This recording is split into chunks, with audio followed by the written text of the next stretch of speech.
அன்பான இறைமக்கள் அனைவருக்கும் அன்பின் வாழ்த்துக்கள்.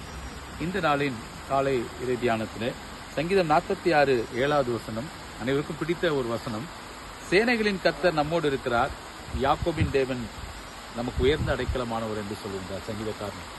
சேனைகளின் கர்த்தர் நம்மோடு இருக்கிறார். பல நேரங்களிலே நமக்கு எழுகின்ற கேள்வி, நம்ம தனியாக இருக்கிறோம், நம்மோட யாரும் இல்லை, நாம் அனாதைகளைப் போல அல்லது தனிமையிலே நாம் இருக்கிறோம் என்ற எண்ணம் பலருக்கு எழலாம்.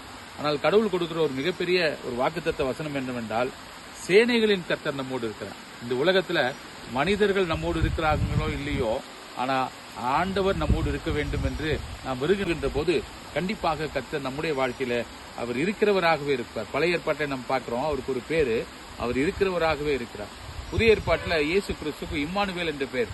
இம்மானுவேல் என்பதற்கு கர்த்தர் நம்மோடு இருக்கிறார் என்ற அர்த்தம். இங்கும் பார்க்கிறோம், சேனைகளின் கர்த்தர் நம்மோடு இருக்கிறார், யாக்கோபின் தேவன் நமக்கு உயர்ந்த அடைக்கலமானவராக இருக்கின்றார். எனவே இந்த வசனத்தை கேட்கின்ற நமக்கு ஆண்டவர் நமக்கு அடைக்கலமானவராக, சேனைகளின் கர்த்தர் நம்மோடு இருக்கிறவராகவே அவர் இருக்கிறார். எனவே நீங்கள் எதை பற்றியும் கவலைப்பட வேண்டாம், ஆண்டவர் உங்களோடு இருக்கிறார். கர்த்தர் பெரிய காரியங்களை செய்வாராக.